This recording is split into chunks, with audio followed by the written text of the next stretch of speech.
आपल्या सगळ्यांचं स्वागत आहे. आज आपण गुरुदत्त पारायण या एका अतिशय खास आध्यात्मिक साधनेबद्दल बोलणार आहोत.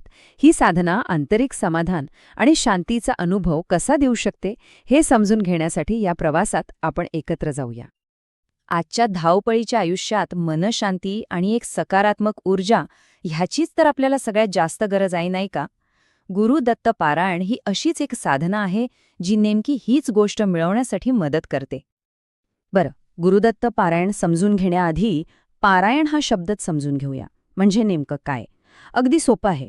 पारायण म्हणजे कुठल्याही पवित्र ग्रंथाचं अगदी श्रद्धेने, नियमितपणे वाचन करणं आणि मंत्रांचा जप करणं. ही एक प्रकारची भक्ती साधनाच आहे. आणि हीच साधना जेव्हा भगवान दत्तात्रेयांसाठी केली जाते तेव्हा त्याला म्हणतात गुरुदत्त पारायण. यात मग गुरुचरित्रासारख्या ग्रंथाचं वाचन, मंत्रजप, पूजा, ध्यान या सगळ्या गोष्टी येतात. असं म्हणतात की या साधनेमुळे आयुष्यात एक नवी, सकारात्मक ऊर्जा येते. आता हे पारायण करायचे पण वेगवेगळे प्रकार आहेत. सगळ्यात जास्त प्रसिद्ध आहे ते म्हणजे श्री गुरुचरित्र पारायण. याशिवाय बरेच लोक दत्तबावांनी या स्तोत्राचं पठण करतात किंवा मग दत्तमाळेचा जप करतात. पण एक महत्वाचा प्रश्न, लोक इतक्या श्रद्धेने हे पारायण का करतात? म्हणजे या साधनेतून मिळतं तरी काय? चला, या श्रद्धेमागची कारणं आणि त्याचे फायदे काय आहेत तेच पाहूया.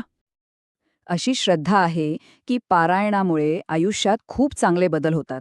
म्हणजे फक्त मनःशांतीच नाही, तर घरातल्या अडचणी कमी होतात, कामात यश मिळायला लागतं, आरोग्य सुधारतं.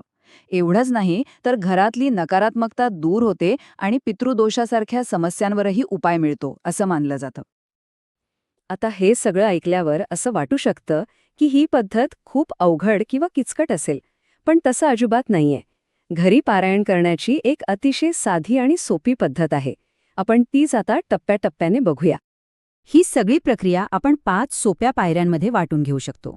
पहिली पायरी आहे तयारी, म्हणजे जागा स्वच्छ करणं, दिवा लावणं. दुसरी आणि सगळ्यात महत्त्वाची पायरी म्हणजे संकल्प, म्हणजे आपण ही साधना का करतोय ते ठरवणं. त्यानंतर येतं वाचन, मग मंत्रांचा जप आणि शेवटी देवाला प्रसाद अर्पण करून साधना पूर्ण होते. या सगळ्यामध्ये ना संकल्प खूप महत्वाचा आहे. संकल्प म्हणजे काय? तर एक मनातला निश्चय. उदाहरणार्थ, मी हे पारायण पूर्ण श्रद्धेनं करणार आहे आणि मला सद्बुद्धी, शांती मिळू दे.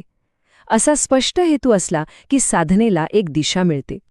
पारायणामध्ये मंत्रजपाला तर खूपच महत्त्व आहे आणि दत्तभक्तांचा सगळ्यात आवडता आणि शक्तिशाली मंत्र म्हणजे दिगंबरा दिगंबरा श्रीपाद वल्लभ दिगंबरा. खरंच या मंत्राचा जप करताना एक वेगळीच ऊर्जा जाणवते.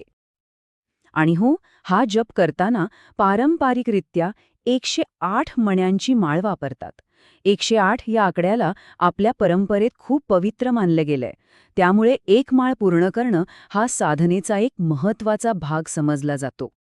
ठीक आहे, पण मग हे पारायण कधी करायचं आणि किती दिवसांसाठी? हा प्रश्नही महत्त्वाचा आहे. चला तर मग याबद्दलही जाणून घेऊया. पारायणाचा जो कालावधी आहे तो आपल्या सोयीने आणि श्रद्धेनुसार ठरवता येतो. जसं की दत्त जयंतीच्या वेळी 3 दिवसांचा पारायण करतात. अनेक जण दर गुरुवारी 7 दिवसांचा पारायण करतात. पौर्णिमेच्या निमित्ताने 14 दिवसांचं किंवा काही अडचण असेल तर 40 दिवसांचं पारायण करण्याची ही पद्धत आहे. तर ह्या सगळ्यावरून एक गोष्ट लक्षात येते की गुरुदत्त पारायण म्हणजे फक्त काही दिवसांपुरता केलेला विधी नाही, तर तो एक श्रद्धेचा मार्ग आहे. स्वतःच्या आत डोकावण्याचा, आंतरिक शांती मिळवण्याचा एक सुंदर प्रवास आहे. आता हे सत्र संपवताना एका विचारावर थांबूया. जर असा श्रद्धेचा प्रवास सुरू करायचा असेल तर ह्या प्रवासाचा पहिला संकल्प कोणता असू शकेल याचा विचार नक्कीच करायचा.